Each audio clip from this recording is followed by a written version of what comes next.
Hello and welcome back to my channel. आज का हमारा टॉपिक होने वाला है PGT writer T S Eliot, जिनका पूरा नाम है थॉमस स्टर्न्स इलियट। आज हम इनकी बायोग्राफी और इम्पोर्टेंट वर्क्स के बारे में जानेंगे। टी एस इलियट एक ऐसे पोइट थे जिन्होंने मॉडर्न लिटरेचर की परिभाषा को ही बदल कर रख दिया था। विश्व युद्ध के बाद उन्होंने देखा था कि समाज में कितनी निराशावाद है, तो उसी चीज को उन्होंने अपनी पोयम में दिखाया। वो एक ऐसे मास्टर थे जिन्होंने अपनी पोएट्री को फिलॉसफी में बदल दिया था। वेस्टलैंड से लेकर फोर क्वार्टर्स तक इलियट केवल एक कवि ही नहीं थे, बल्कि वो एक प्रोफेट भी थे मॉडर्न एज के। उन्होंने आधुनिक युग की भविष्यवाणी भी की थी और उनका एक फेमस वर्क द वेस्टलैंड, अगर आपने वो पढ़ा हो या अगर नहीं भी पढ़ा है आपने उसके बारे में तो जाना ही जरूर होगा। तो वो उनकी सबसे इम्पोर्टेंट रचना थी। तो चलिए स्टार्ट करते हैं अपना आज का टॉपिक टी एस इलियट। इनका जो लाइफ साइकिल रहा है डेट इज 1888 टू 1965। 1888 में इनका जन्म हुआ था और 1965 में इनकी डेथ हुई थी। टी एस इलियट एक पोएट थे, एसिस्ट थे, पब्लिशर थे, प्लेराइट थे, लिटरेरी क्रिटिक थे और एक एडिटर भी थे। यानी कि उन्होंने पोएम्स भी लिखी है, एसेज भी लिखे हैं, पब्लिश भी की है। वो एक आलोचक भी थे और एडिटर भी थे। Considered one of the 20th centuries major poets, उन्हें क्या कहा जाता है, 20वीं सदी का एक मेजर पोइट कहा जाता है। He is a central figure in English language modernist poetry. Modernist poetry में इंग्लिश लैंग्वेज की जो मॉडर्निस्ट पोएट्री थी उसकी सेंट्रल फिगर वो कहे जाते हैं, मुख्य आकर्षण का केंद्र वो रहे थे। उनका जन्म हुआ था 26 सितंबर 1808 को और जगह थी सेंट लुइस यूएसए में। फादर का नाम हेनरी इलियट। हेनरी इलियट जो थे वो एक सक्सेसफुल बिजनेसमैन थे और मदर उनकी एक सोशल वर्कर थी जिनका नाम था शार्लोट कैम्प स्टर्न्स।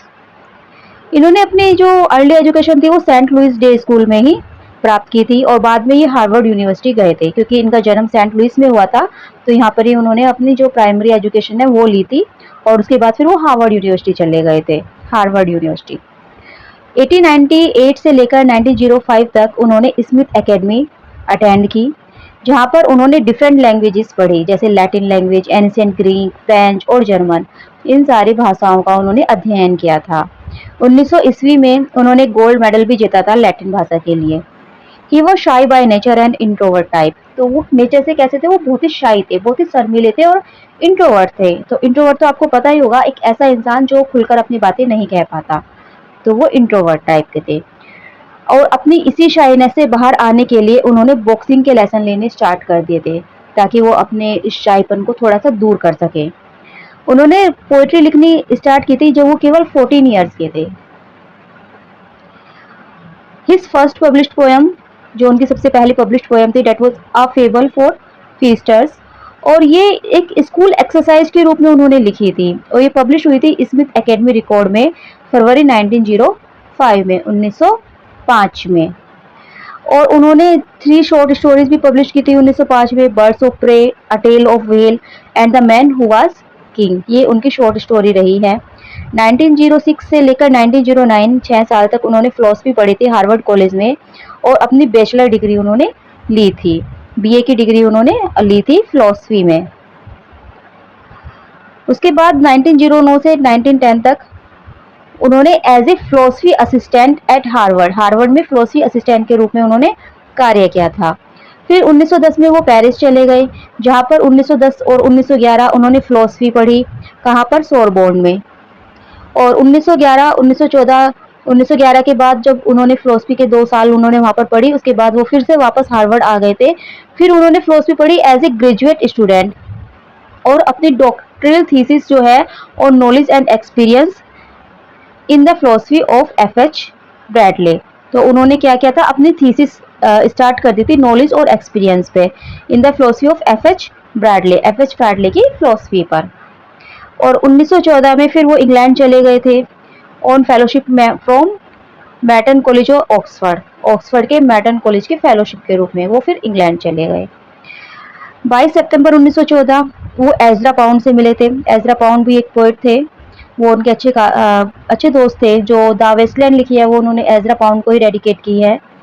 26 जून 1915 को उनकी शादी हुई विवियन हाईवुड से।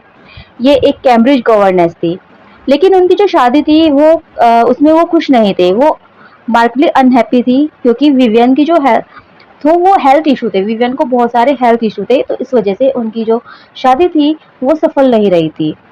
उन्होंने खुद ही कहा है कि to her the marriage brought no happiness, कि उसके लिए तो इस शादी ने कोई खुशियां नहीं लाई, यानी कि विवियन तो कभी इस शादी में खुश रही ही नहीं। और टू मी, और मेरे लिए क्या थी, it brought the state of mind out which came the Wasteland. मेरा माइंड स्टेट इस शादी की वजह से ऐसा हो गया था कि मैंने द वेस्टलैंड लिखी, कि मेरे दिमाग में जो चीजें आई द वेस्टलैंड, मैंने वो सबको लिख दिया। अगर आप द वेस्टलैंड पढ़ोगे तो उसमें मतलब काफी जो है उन्होंने पेसिमिस्टिक लाइफ दिखाई है कि किस तरह से जो है मॉडर्न लाइफ हो गई है लंदन में, और किस तरह से लोग सिर्फ एक जो है मशीन बनकर रह गए हैं। इस पर मैंने एक पूरी विस्तृत जो है वीडियो बनाई हुई है, हर जो इसके 4-5 चैप्टर है सबकी लाइन टू लाइन मैंने एक्सप्लेनेशन की हुई है, और काफ़ी अच्छी पोयम है वो, आप उसको जाकर जरूर पढ़ना। 1917 में उन्होंने फॉरेन डिपार्टमेंट ज्वाइन किया था of lloyds bank, lloyds bank में जो है उन्होंने फॉरेन डिपार्टमेंट ज्वाइन किया। फिर उन्होंने वो छोड़ दिया था क्योंकि उन्होंने ज्वाइन किया था publishing firm Faber and Gwyer, बाद में इसका नाम हो गया था फेबर एंड फेबर, और वहाँ पर वो अपने पूरे करियर, मतलब जो उनका जितना भी करियर बचा था वो वहीं पर रहे थे पब्लिशिंग फर्म में ही, और फिर वो वहाँ पर एक डायरेक्टर भी बन गए थे फेबर एंड फेबर में। पहले उसका नाम था Faber and Gwyer. Next he became a British citizen, 1927 में वो एक ब्रिटिश सिटीजन बन गए थे। और 1933 में वो विवियन से सेपरेट हो गए थे उनकी वाइफ से, और 1947 में उनकी वाइफ की डेथ हो गई थी। 1948 में उन्हें नोबेल प्राइज मिला था और ऑर्डर ऑफ मेरिट भी मिला था, ये बहुत इंपॉर्टेंट है। 1948 में मिला था उनको ऑर्डर ऑफ मेरिट और नोबेल प्राइज। ये काफ़ी क्वेश्चंस आता है कि जैसे पूछ लेते हैं कि नोबेल प्राइज किसको, किस पोएट को मिला है, या फिर इस पोएट को किस साल में नोबेल प्राइज मिला है, तो इनको 1948 में मिला था नोबेल प्राइज भी और ऑर्डर ऑफ मेरिट भी। और 10 जनवरी 1957 को जब वो 68 साल के थे, तो उन्होंने फिर एस्मे वेलायर फ्लेचर से शादी कर ली थी, जो कि उनकी प्राइवेट सेक्रेटरी थी, और उसकी एज उस वक्त केवल 30 साल थी। और जो टीएस इलियट थी उनकी एज थी 68, तो लगभग जो है उससे डबल एज के ये थे, लेकिन वो केवल 30 साल के थे, तो उनसे शादी उन्होंने कर ली थी। 1964 में he was awarded the US medal of freedom, 1964 में उन्हें यूएस मेडल मिला था ऑफ फ्रीडम के रूप में। और 4 जून 1968 को ही died of emphysema at his home in Kensington in London, तो लंदन में अपने घर में उनकी एम्फीसीमा से डेथ हो गई थी। एम्फीसीमा जो है एक मतलब एक ऐसी बीमारी होती है जिसमें जो फेफड़े हैं ना वो फूल जाते हैं, तो इस आप इसको कह सकते हैं कि फेफड़ों की बीमारी है, और इससे क्या होता है कि सांस लेने में तकलीफ होती है, तो इनको ये रोग हो गया था और फिर उनकी डेथ हो गई थी। In according with his wishes, his ashes were taken to St. Michael's Church in East Coker, the village in Somerset, from which his ancestor had emigrated to America। तो उनकी एक विश थी कि जब उनकी डेथ होना तो उनकी जो एशिश है, जो उनकी राख बचेगी, तो उनको सेंट माइकल चर्च में लेकर जाया जाए। और सेंट माइकल चर्च कहाँ था, वो था ईस्ट कोकर में। ईस्ट कोकर एक विलेज है सोमरसेट में, और उनके जो एंसेस्टर थे, यानी कि जो पूर्वज रहे थे टीएस इलियट के, वो वहीं पर रहते थे। बाद में वो अमेरिका चले गए थे, और ये ईस्ट कोकर के उन्होंने एक पोयम भी लिखी हुई है। तो ईस्ट कोकर में उनके पूर्वज रहते थे जो बाद में अमेरिका चले गए थे। तो टीएस इलियट की विश थी कि उनकी जो एशिश है, उनकी जो राख है, वो उसी गांव में सेंट माइकल चर्च में ले जाई जाए। A wall plaque commemorate him with a quotation from his poem East Kokar.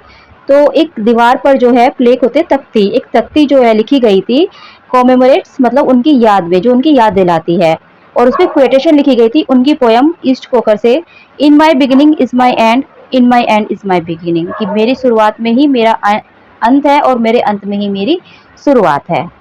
1967 उनकी सेकेंड एनिवर्सरी थी जब डेथ की, उनको 2 साल हो गए थे। A large stone was installed in the floor of poets corner in London, तो एक जो है बहुत बड़ा पत्थर इंस्टॉल किया गया था, और लंदन वेस्टमिंस्टर एबे, लंदन के वेस्टमिंस्टर एबे में पोइट्स कॉर्नर में। और the stone is inscript with his life dates, his order of merit and a quotation from his poem Little Gidding. और उस स्टोन पर क्या क्या डिस्क्राइब था, क्या क्या लिखा गया था, उनकी जो है लाइफ डेट्स लिखी गई थी, कि उनका मतलब जन्म कब हुआ था, डेथ कब हुई थी, उनको ऑर्डर ऑफ मेरिट कब मिला था, और एक क्वेटेशन लिखी गई थी जो कि उनकी ही पोयम लिटिल ग्रीडिंग से ली गई थी। The communication of the dead is tongued with fire beyond the language of the living. तो ये जो है क्वेटेशन उनकी पोयम से ली गई थी। इसका मतलब ये है कि जो कम्युनिकेशन होता है डेड के साथ, वो क्या होता है, stunged with fire beyond the language of the living, यानी कि जो जीवित लोग हैं उनकी जो लैंग्वेज होती है उनसे ज्यादा क्या होता है, जो कम्युनिकेशन होता है डेड से, वो विद फायर होता है, फायर के साथ होता है, एक तरह से जोशीला होता है, गर्वीला होता है। जॉर्ज वाटसन ने कहा था कि इलियट ने जो है इंग्लिश क्रिटिसिज्म को बिल्कुल डिफरेंट कर दिया है, but not a simple sense, लेकिन किसी सिंपल सेंस में नहीं। तो इलियट्स जो है, इलियट्स ने इंग्लिश क्रिटिसिज्म को लुक डिफरेंट, एक अलग तरीके से दिखाया है, ना कि कोई सिंपल सेंस में। यस, इलियट ने कहा था कि माई माइंड में बी अमेरिकन, कि मेरा दिमाग तो अमेरिकन हो सकता है लेकिन मेरा हार्ट जो है वो ब्रिटिश है। Allen Tate, Allen Tate poet and critic, Allen Tate एक पोइट थे, क्रिटिक थे। उन्होंने कहा था I knew him for 36 year, कि मैं उसे 36 साल से जानता हूँ। Mister Eliot was the greatest poet in English of the 20th century. जो मिस्टर इलियट थे वो 20वीं सदी के सबसे ग्रेटेस्ट पोइट थे, सबसे महान कवि थे। And he made the same relation to this age, और उन्होंने अपनी इस एज के साथ वही संबंध निभाया है, वही संबंध बनाया है जैसा कि सैमुअल जॉनसन ने 18th सेंचुरी में बनाया था। तो जिस तरह से सैमुअल जॉनसन 18th सेंचुरी के लिए इम्पोर्टेंट थे, ऐसे ही टी.एस. इलियट 20th सेंचुरी के लिए इम्पोर्टेंट है। टी.एस. इलियट ने शेक्सपियर के लिए कहा था, शेक्सपियर प्ले जो था एक कोरियोलिनेस, कि one of Shakespeare's assured artistic success. ये जो शेक्सपियर का प्ले है कोरियोलिनियस, ये क्या है, शेक्सपियर की एक आर्टिस्टिक सक्सेस है। In the opinion of Eliot, a poem has no relation to the poet. Eliot कहते थे कि जो पोएम होती है ना, उसका पोएट से कोई रिलेशन नहीं होता, बल्कि किससे रिलेशन होता है। जैसे टी.एस. इलियट ने जितनी भी पोएम्स लिखी है, उन्होंने उस टाइम की जो सोसाइटी थी उसके बारे में लिखी है, अपने पर्सनल के उसमें नहीं लिखी है, मतलब अपने पर्सनली जो है उसमें कुछ नहीं लिखा है, सिर्फ सोसाइटी के बारे में उन्होंने लिखा है। तो इसी तरह से इलियट कहते थे कि पोएम का रिलेशन पोएट से नहीं होता। अकॉर्डिंग टू फ्रैंक कैरमोड ने कहा है टी.एस. इलियट के बारे में, ये टी.एस. इलियट पे कुछ कमेंट्स हैं जो मतलब पोइट्स वगैरह ने किए हैं, कि English poetry could have had no future, कि शायद इंग्लिश पोएट्री का कोई फ्यूचर ही नहीं होता without the invaluable work done by Eliot, अगर इलियट ने इतना वैल्यूएबल, इतना इम्पोर्टेंट वर्क नहीं किया होता। अगर इलियट का इम्पोर्टेंट वर्क को निकाल दिया जाए तो शायद इंग्लिश पोएट्री का कोई फ्यूचर ही नहीं था। Helen Gardner has written the book, Helen Gardner ने किताब लिखी है the art of T S. Eliot. और आई.ए. रिचर्ड ने टी.एस. इलियट के स्टाइल को कहा है पोएटिक शॉर्ट हैंड। इलियट ने एक टर्म भी कोइन की थी, ऑब्जेक्टिव कोरिलेटिव, और ये उन्होंने इन हेमलेट एंड हिज प्रॉब्लम्स में की थी। हेमलेट इन एंड हिज प्रॉब्लम्स में उन्होंने एक टर्म दी थी ऑब्जेक्टिव कोरिलेटिव। अब ये ऑब्जेक्टिव कोरिलेटिव क्या है, अब मैं इस पर एक वीडियो बना दूंगी अलग से कि ऑब्जेक्टिव कोरिलेटिव क्या है, इसके बारे में। अकॉर्डिंग टू इलियट, इलियट के अकॉर्डिंग हेलमेट क्या है, वो एक आर्टिस्टिक फेलियर रहा है और मैकबेथ एक आर्टिस्टिक सक्सेस रहा है। तो ये क्वेश्चंस भी आ जाता है कि किसने जो है हेमलेट को आर्टिस्टिक फेलियर बताया है, तो that is T S. Eliot. Ash Wednesday is the first long poem by Eliot, Eliot की सबसे पहली लॉन्ग पोएम है, that is Ash Wednesday. Objective correlative, unification of sensibility, dissociation of sensibility are the terms coined by T S. Eliot. T S. Eliot ने सारी terms जो है coin की है, objective correlative, unification of sensibility, dissociation of sensibility. System of consciousness technique is employed in love song of J. Alfred प्रूफेक, और जे. Alfred प्रूफेक में उन्होंने जो टेक्निक यूज की, that is stream of consciousness. ये सारी जो टर्म्स हैं जितनी भी है, स्ट्रीम ऑफ कॉन्शियसनेस और ये unification of sensibility, dissociation of sensibility, objective correlative, ये इन पर सब पर कुछ एक दो टर्म पर मैंने वीडियो बना रखी है, और जो नहीं अभी तक बनी है उन पर मैं जल्दी ही वीडियो लेकर आऊंगी, तो आप लोग फिर उससे समझ जाओगे कि इनका मतलब क्या होता है और इनका क्या यूज होता है इंग्लिश पोएट्री में। इम्पोर्टेंट वर्क, तो ये तो उनका लाइफ साइकिल रहा था। अब हम उनके कुछ इंपॉर्टेंट वर्क के बारे में जानते हैं। The love song of J Alfred Prufrock बहुत ही इंपॉर्टेंट वर्क है ये उनका। ये एक ड्रामेटिक इंटीरियर मोनोलॉग है। मोनोलॉग आपको पता ही होगा, जो मतलब जिसमें एक ही इंसान बोलता है, मोनोलॉग। जैसे ड्रामेटिक मोनोलॉग जो है रॉबर्ट ब्राउनिंग लिखते थे। रॉबर्ट ब्राउनिंग के ज़्यादातर सब ड्रामेटिक मोनोलॉग ही हैं। He started writing this poem in Feb 1910। उन्होंने जो है ये पोएम कब लिखनी शुरू की थी? फरवरी 1910 में। फर्स्ट पब्लिश्ड, और ये पहले पब्लिश हुई थी जून 1915 में in poetry a magazine of verse, a magazine of verse में। और बाद में ये इंक्लूड की गई थी 12 poem pamphlet Prufrock and other objection in 1917। तो पहले तो ये 1915 में पब्लिश हुई थी ए मैगजीन ऑफ वर्स में, और बाद में इसको एक 12 पोएम के पैम्फलेट में जो इसको इंक्लूड किया गया था 1917 में। इसका जो एपिग्राफ है वो डांटेस के इन्फर्नो से लिया गया है। ये एक साइकोलॉजिकल ड्रामा है, और इसका पोएम का जो टाइटल है वो आयरोनिकल है। स्ट्रीम ऑफ कॉन्शियसनेस टेक्निक इसमें यूज की गई है। It is not a love song in the traditional sense, और अगर ट्रेडिशनल सेंस की बात करें तो ये कोई लव सॉन्ग नहीं है, इसीलिए इसका टाइटल आयरोनिकल है, क्योंकि ये कोई नाम इसका लव सॉन्ग है, लेकिन ट्रेडिशनल सेंस की अगर हम बात करेंगे तो ये कोई लव सॉन्ग नहीं है। ये the poem analyses the mind of the lover who is unable to make a decision about making the proposal to the lady. तो ये पोएम जो एनालिसिस करती है एक ऐसे लवर के माइंड को जो कि डिसीजन ही ले पा रहा है कि वो अपनी जो लवर है उसको प्रपोज करे या ना करे। परफ्यूक रिप्रेजेंट्स ए स्प्लिट पर्सनैलिटी। तो जो प्रूफोक है ये एक स्प्लिट पर्सनैलिटी वाला इंसान है। इंपॉर्टेंट लाइन्स इस पोएम की: let us go then you and I, when the evening is spread out against the sky like a patient etherise upon a table. यानी कि जिस तरह से एक पेशेंट को एथेराइज कर दिया जाता है, एक मेज पर वो पड़ा रहता है, उसी तरह से जो इवनिंग है वो पूरे आकाश में फैली हुई है। There will be time to prepare a face to meet the faces that you meet, there will be time to murder and create. No, I am not Prince Hamlet, nor was meant to be. Do I dare disturb the universe? तो ये उनके कुछ important line है उस poem की। Second हमारा उनका work आता है स्वीनी अमंग द नाइटिंगेल्स। ये एक पोएम है जो कि 1918 में लिखी गई थी, और 1920 में ये पब्लिश्ड हुई थी।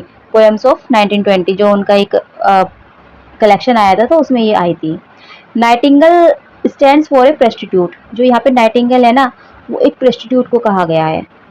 स्वीनी एक मॉडर्न सेक्सुअली है, degraded and uprooted urban person. तो जो स्वीनी है एक ऐसा इंसान है जो कि सेक्सुअली डिग्रेडेड है और अपरूटेड अर्बन है। इलियट ने जो ये टाइटल लिया है वो एलिजाबेथ बैरेट ब्राउनिंग का एक व्यंगा है अमंग द नाइटिंगल्स। एक वर्क है उनका व्यंगा अमंग द नाइटिंगल्स, तो वहां से उन्होंने ये टाइटल लिया है। और इस पोएम का जो एपिग्राफ है वो एस्क्यूलिस एगेमेमनन से लिया गया है। एस्क्यूलिस का जो एगमेमन है, एगमेनन, इसमें 40 लाइन है। और थर्ड उनका जो वर्क आता है that is the hollow man. तो ये जो स्वीनी अमंग द नाइटिंगल्स है इसमें 40 लाइन है। तीसरा उनका वर्क आता है द होलो मैन। ये एक पोएम है, 1925 में ये पब्लिश हुई थी। इसमें 98 लाइन्स थी, और इसका टाइटल दो पोएम्स से लिया गया है। एक तो विलियम मॉरिस की द होलो लैंड और रुडयार्ड किपलिंग की द ब्रोकन मैन। तो यहाँ से दोनों से द होलो मैन मिलकर बना है। ये एक पर्सनल प्रॉब्लम है। और शेक्सपियर ने भी ये होलो मैन जो है ना ये यूज किया था जूलियस सीजर में। It is an exposure of the meaninglessness of life without belief. ये एक्सपोज करती है meaninglessness of life without belief, कि बिना जो बिलीफ के जो लाइफ है वो मीनिंगलेसनेस है। इंपॉर्टेंट लाइन्स इसकी क्या है: here we go round the prickly pear, prickly pear, prickly pear, here we go round the prickly pear. This is the way the world ends, not with a bang but a whimper. तो ये उनकी कुछ important lines है। Next उनकी poem आती है rhapsody. ये जो रैप्सोडी पोएम है ये एक लिरिकल पोएम है, लिरिक है, ये फ्री वर्स में लिखा गया है। 1911 में कंपोज हुई थी, पब्लिश हुई थी 1915 में। इसमें 6 स्टेंजास है, और ये फर्स्ट पर्सन के रूप में लिखी गई है। रैप्सोडी का क्या मतलब होता है? Enthusiastic and high phloem composition. Enthusiastic का मतलब होगा बहुत ही उत्साही, और हाई फ्लोन, एक हाई फ्लो में कंपोज की गई। नंबर 5 उनका वर्क आता है जेरोंशन। जेरोंशन एक ड्रामेटिक मोनोलॉग है, 6 स्टेंजास हैं इसमें, फ्री वर्स में ये लिखा गया है। कंपोज हुआ था ये 1919 में, पब्लिश हुआ था 1920 में, पोएम्स ऑफ 1920। और इसका जो टाइटल है वो ग्रीक वर्ड जीरोन से लिया गया है, जिसका मतलब होता है a little old man. The poem open with the epigraph from Shakespeare's play Measure for Measure. तो शेक्सपियर का जो प्ले था ना मेजर फॉर मेजर, ये उसके एपिग्राफ से स्टार्ट होती है। It presents the thought of an old man in dry month. और ये क्या रिप्रेजेंट करती है, ये क्या दिखाती है हमें, एक बूढ़े व्यक्ति के विचार इन ड्राई मंथ, जो सूखे महीने आते हैं उनमें एक बूढ़े व्यक्ति के क्या विचार हैं। 6 उनका वर्क आता है पोर्ट्रेट ऑफ ए लेडी। ये कंपोज किया था उन्होंने 1910-11 में और ये पब्लिश हुआ था 1915 में। फाइनली पब्लिश्ड ये हुआ था in the volume proof rock and other observation 1917। तो जो उनका वॉल्यूम आया था proof rock and other observation 1917, उसमें ये फाइनली पब्लिश्ड हुआ था। ये इसका जो टाइटल है वो हेनरी जेम्स की novel portrait of A lady से लिया गया है। 7 उनका वर्क आता है प्रिल्यूड्स। ये एक वर्स में लिखी गई कंटेनिंग 54 लाइन्स, इसमें 54 लाइन है और ये 4 पार्ट में लिखी गई है विच आर इरेगुलर, जो कि इरेगुलर हैं। प्रिल्यूड नाम का एक जो है विलियम वर्ड्सवर्थ का भी वर्क है। तो ये याद रखना है कि जो प्रिल्यूड्स है वो टी.एस. इलियट का है और ये एक पोयम है, और जो प्रिल्यूड है द प्रिल्यूड है वो विलियम वर्ड्सवर्थ के द्वारा लिखी गई है। नेक्स्ट है द वेस्टलैंड।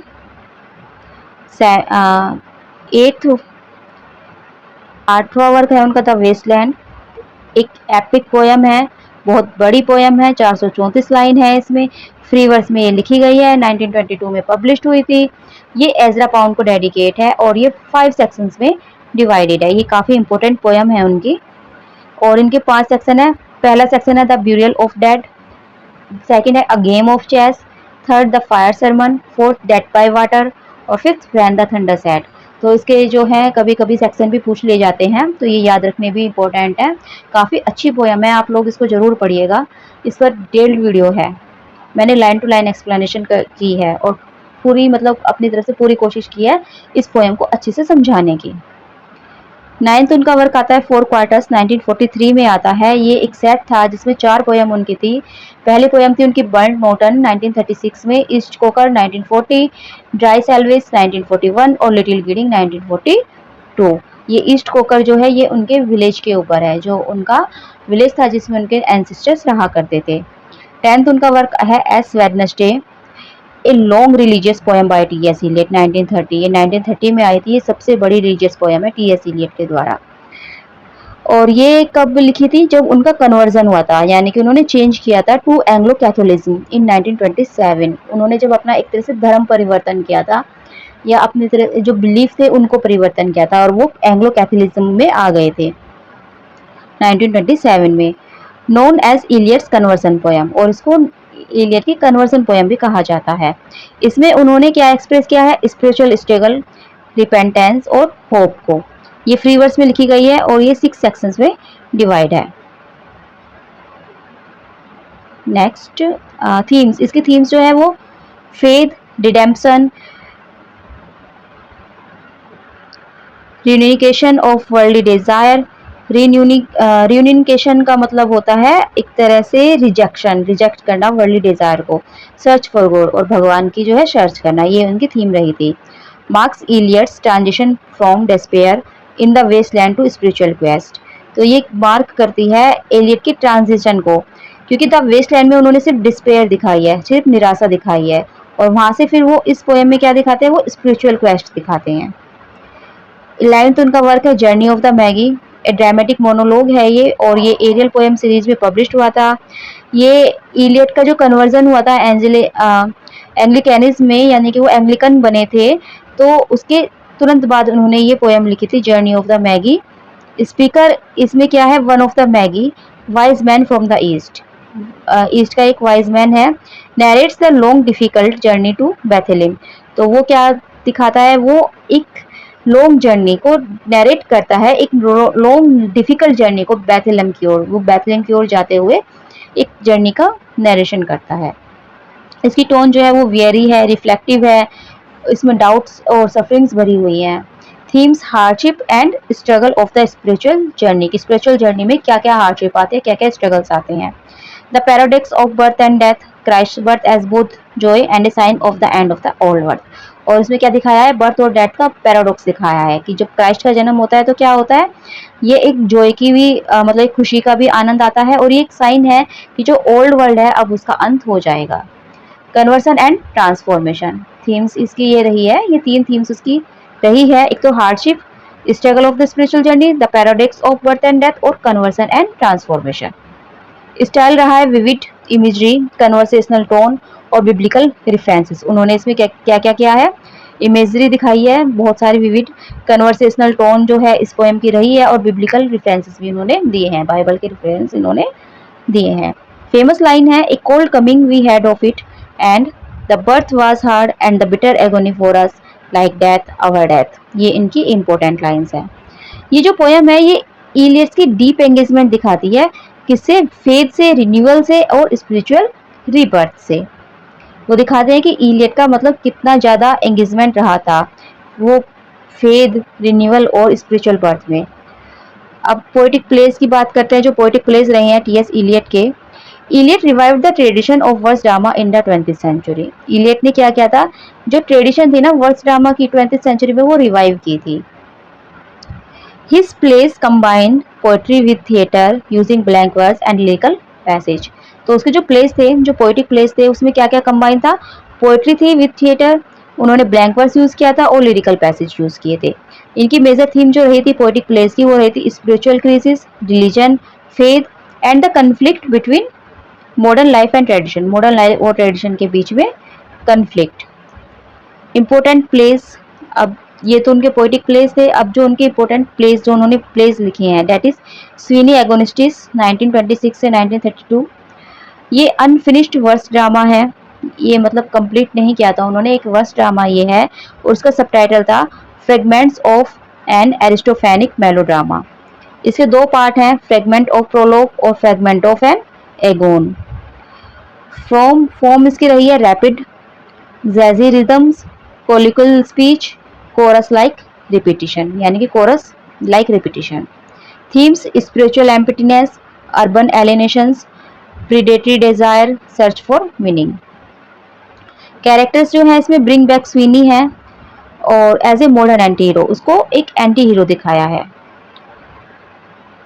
स्वीनी नाम का एक है, जो आपने जो मतलब एक पोएम भी है ना स्वीनी की, स्वीनी अमंग द नाइटिंगेल्स, तो उसको एक मॉडर्न एंटी हीरो दिखाया है। स्टेज हिस्ट्री इसकी रही है, ये सबसे पहले स्टेज हुआ था अर्ली 1930s में, a key experiment leading to Eliot's later verse play. और ये क्या थी, एक की थी एक्सपेरिमेंट की, जिसने कि इलियट्स को अगले जो वर्स प्ले उन्होंने लिखे थे उसको एक तरह से डायरेक्शन दी थी। फेमस लाइन रही है, बर्थ, कॉपुलेशंस एंड डेथ। फिर उनका दूसरा जो प्ले आता है, डेट इज द रॉक 1934 में। ये एक पीजेंट प्ले है, वर्स में लिखा गया है, और written for the diocese of London to raise church building funds.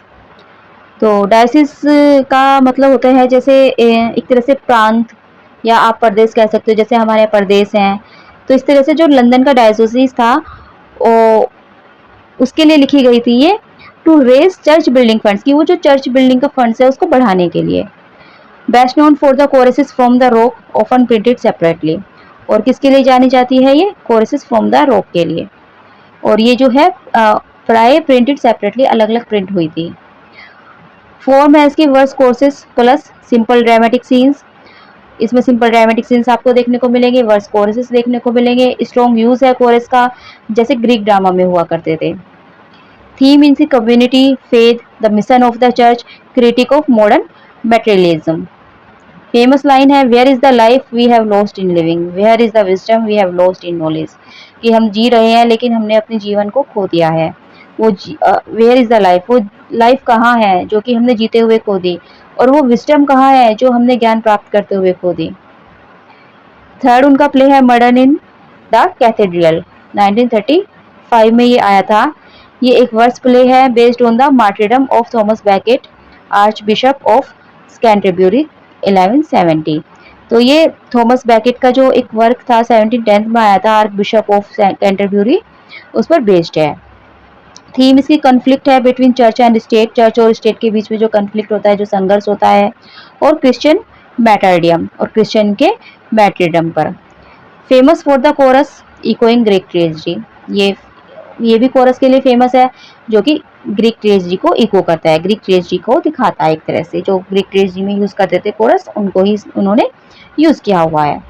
Fourth उनका प्ले आता है द फैमिली रियूनियन 1939 में। ये एक प्ले है about guilt, sin and redemption in a modern family. एक मॉडर्न फैमिली में किस तरह से जो गिल्ट, सिन और रिडेम्पशन होता है। ग्रीक ट्रेजिक एलिमेंट्स उन्होंने यूज किया है। Furies appear on stage. Fifth play the cocktail party 1949 में आया था और सबसे पॉपुलर प्ले है ये। एक मॉडर्न ड्राइंग रूम कॉमेडी है जिसमें एक स्पिरिचुअल मीनिंग भी है और इसने टोनी अवार्ड 1950 में जीता था। सिक्स उनका प्ले आता है द कॉन्फिडेंशियल क्लर्क 1953 में। ये एक वर्स कॉमेडी है about family identity and belonging. Seventh the Elder statesman 1958 उनका लास्ट प्ले था और ये थीम के साथ डील करता है एजिंग, मेमोरी एंड रिकॉन्सिलेशंस। तो इलियट जो थे ना वो पोएट्री में बिलीव करते थे। वो मतलब वो बिलीव करते थे कि जो पोएट्री है ना वो मॉडर्न ड्रामा को रिन्यू कर सकती है, जो मॉडर्न ड्रामा है उसको एक नया जीवन दे सकती है। उनके जो प्ले थे वो क्या थे, ब्लेंड्स थे क्लासिक ट्रेडिशन, क्रिश्चियन थीम्स और मॉडर्न साइकोलॉजी। तो मतलब उनका प्ले एक मिक्सचर था, उसमें क्लासिकल ट्रेडिशन भी आपको मिलेगा, साथ साथ क्रिश्चियन थीम्स भी मिलेगी और मॉडर्न साइकोलॉजी भी मिलेगी। They restored seriousness and depth to 20th century English theatre. उन्होंने क्या किया था, रिस्टोर किया था सीरियसनेस और डेप्थ को 20th सेंचुरी इंग्लिश थिएटर की। इलियट के जो अदर वर्क रहे हैं, ए सॉन्ग ऑफ साइमन 1928 में, ये एक रिलीजियस पोएम थी और एरियल पोएम सीरीज की ये पार्ट थी। एक ड्रामेटिक मोनोलॉग थी in the voice of biblical character Simon. तो बिब्लिकल एक कैरेक्टर है साइमन, उसके वॉइस में ये लिखी गई है और उसकी theme faith and peace in death. मृत्यु में फेथ और मृत्यु में जो शांति है उसकी जो है थीम इसमें रखी गई है। एनिमुला 1929 में another poem of the Ariel poem series और इसकी theme the journey of life from childhood to death. Childhood से लेकर डेथ तक की जो जर्नी है वो थीम इस पोएम की रही है। थर्ड पोएम उनकी मैरिना 1930 में आई थी। टाइटल जो है वो लिया गया था शेक्सपियर की प्ले पेरिकल्स से और थीम रियूनियन और स्पिरिचुअल रीबर्थ रही है। फोर्थ बर्न नोटन 1936 में the first part of 4 quarters, जो उनके 4 क्वार्टेट्स आए थे उसमें 4 पोएम थी, तो उसका फर्स्ट पार्ट थी बर्न नोटन और इसकी थीम टाइम और टाइमलेसनेस थी। ईस्ट कोकर 1940 ये भी 4 क्वार्टेट्स में आई थी। ये इलियट के एंसेस्टर जो विलेज था सोमरसेट इंग्लैंड उस पर बेस्ड थी। इसकी theme the cycle of life and death रही है। फेमस लाइन है in my beginning is my end. Sixth the dry salvage, ये इलियट की चाइल्डहुड मेमोरीज को इंस्पायर थे। उसकी थीम रही है मैन वर्सेस नेचर और स्पिरिचुअल क्वेस्ट। और लिटिल गिडिंग, ये जो चारों है ना ये सब मतलब ये चारों, एक तो ये बर्न नोटन, ये 4 क्वार्टेट्स में आई थी ये चारों poem, Burnt Norton, East Coker, the dry salvages और little Gidding. Little Gidding final part है 4 क्वार्टेट्स का। इसकी थीम रही है लव, रिडेम्पशन और डिवाइन रियलिटी। इसकी फेमस लाइन है the communication of the dead is tongued with fire. और अब ये तो उनकी पोएम्स रही। अब बात करते हैं हम उनके क्रिटिकल एसे, क्योंकि उन्होंने क्रिटिकल एसे भी लिखे हैं। Tradition and the individual talent, ये उन्होंने 1919 में लिखा था और उसका कंसेप्ट था impersonality in art. Hamlet and his problems उन्होंने लिखी थी जिसमें उन्होंने ऑब्जेक्टिव कोरिलेटिव को इंट्रोड्यूस कराया था। द मेटाफिजिकल पोएट्स 1921 में, और इसमें उन्होंने डिसोसिएशन ऑफ सेंसिबिलिटी टर्म को कॉइन किया था। तो ये थे हमारे आज के पोएट टी.एस. इलियट। अगर आपको मेरी वीडियो पसंद आई हो तो प्लीज़ फॉलो कीजिएगा मेरा चैनल, लाइक कीजिएगा, शेयर कीजिएगा। और अगर आपको इन सब पोएट्स की पीडीएफ चाहिए, पीडीएफ फॉर्म में इन सब की डिटेल्स चाहिए, तो मैं आपको मुझे कांटेक्ट कीजिए इंस्टाग्राम पर। मैंने अपना लिंक डिस्क्रिप्शन बॉक्स में डाल दूंगी, कमेंट में भी पिन कर दूंगी मैं। और मेरी कम्युनिटी में भी जो है मैंने पोस्ट डाली हुई है, इंस्टाग्राम का लिंक है, तो आप मुझे इंस्टाग्राम पर फॉलो कर लीजिए, मैसेज कीजिएगा। तो आपको पीडीएफ के रूप में ये सारे जो पोइट्स मैं पढ़ा रही हूँ इन सब की पीडीएफ भी बहुत ही रीजनेबल प्राइसेस में मिल जाएगी।